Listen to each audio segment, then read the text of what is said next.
सरकार जागरूकता चलाने का काम छोड़ दे, सरकार अपने स्तर से कोई अच्छी कार्रवाई करना छोड़ दे। अगर गांव में, तबकों में, देहात में जहां पर लोग ये कहते हैं कि सब कुछ खुलेआम बिक रहा है, लोगों को पीने की वजह से बीमार होकर या फिर मौत उनकी हो रही है, इसीलिए आईपीसी के तो मैंने उदाहरण दिया कि क्या क्या आज अपहरण, हत्या, बलात्कार, लूट क्या बंद हो गए? क्या देश में और दुनिया में, क्या देश और दुनिया में अपहरण, हत्या, लूट, बलात्कार, छिनतई बंद हो गए? लेकिन उसको जस्टिफाई भी नहीं किया जा सकता है ना, जस्टिफाई भी किया जा रहा है। एजे यादव जी का मैं रुख करना चाहूंगी। एजे जी, आप काफी देर से तमाम बातों को सुन भी रही हैं, मैं आपसे ही जानना चाहूंगी, कल के बयान को आपने भी सुना होगा, नीतीश कुमार ने कहा कि शुरुआती जो वक्त 3 महीने का था वो बहुत बेहतर काम हुआ। अब इसको किसी और आशय से तो देखने की जरूरत है नहीं, सब कुछ साफ है कि उन्होंने वो चाहते हैं कि चूंकि उनका ड्रीम प्रोजेक्ट, और किसी भी इंसान का कोई ड्रीम प्रोजेक्ट हो तो उससे लेकर वो बहुत साफ गोई बरतता है। वो ये चाहता है कि हर हाल में, हर सूरत में, हर परिस्थिति में वो सफल होना चाहिए। नियम कानून सरकार कोई भी बने, कोई भी वहां पर मौजूद हो, वो इसी उद्देश्य से बनाती है, लेकिन उसके इम्प्लीमेंटेशन के लिए चेन है। वो चेन क्या आपको लगता है कि बिहार में काम नहीं कर रही? उस चेन में खामियां बहुत हैं, उस चेन में काम करने वाले लोगों को ज्यादा गंभीर होने की जरूरत है, ये कमी यहां पर नजर आती है।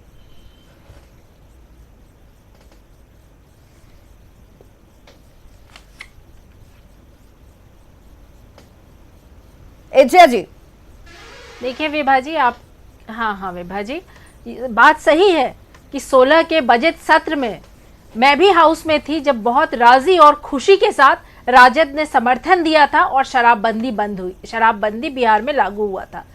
उसके बाद 3 महीने राजद उनके साथ थी तो शराबबंदी बड़े अच्छे से बिहार में चला। वही जुलाई में जब वो राजद को छोड़ करके बीजेपी के साथ जुड़ गए, तब तो वो अपनी कुर्सी बचाने में लग गए, बीजेपी को बचाने में लग गए। जो भी लोग पकड़ाते थे शराबबंदी के केसेस में, उनको संरक्षण देने में लग गए। फिर ये इनका माइंड ही डाइवर्ट हो गया। आज भी अगर आप देखें तो बॉर्डर से शराब अंदर आ रहा है, ट्रक का ट्रक पकड़ा जा रहा है। अगर आप देखें तो पिछले 1 साल में 1 करोड़ लीटर से ऊपर शराबबंदी हुई है और आज शराब पकड़ाया गया है। और आज तो स्थिति यह है कि विपक्ष को छोड़ दीजिए, जो सत्ता में है, जो जदयू के विधायक हैं, जो बीजेपी के विधायक हैं, जो प्रशासन है, वो खुद कह रहे हैं कि बिहार में शराब सिर्फ बाहर ही से नहीं आ रहा है, सस्ते तरीके से शराब बनाया जा रहा है, चाहिए गली मोहल्ले में बनाया जा रहा है। जिम्मेदारी है जब आप विपक्ष में बिहार की जनता का प्रतिनिधित्व करते हैं, होना क्या चाहिए?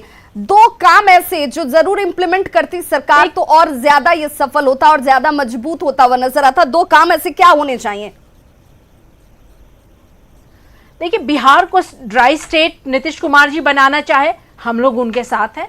ये जितनी भी है, गुटखा हो, तंबाकू हो, भांग हो, नशे की जितनी भी चीजें हैं, सबसे बिहार को मुक्त कर दें। और दूसरी बात, अगर आप चाहेंगे तो महिलाओं को वो सेफ्टी और सिक्योरिटी दें।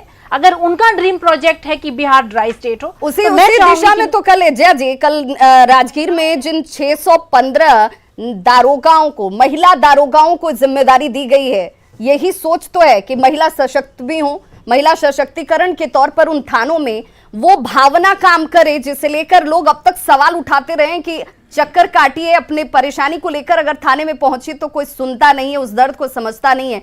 तो अब तो ये जरूर समझा जाना चाहिए कि जब महिला वहां पर मौजूद होगी तो वो एक माँ की पीड़ा को समझ पाएगी। अगर एक बच्चा अपने परिवार की परेशानी लेकर पहुंचता है तो वो ये ज्यादा बेहतर समझ पाएगी।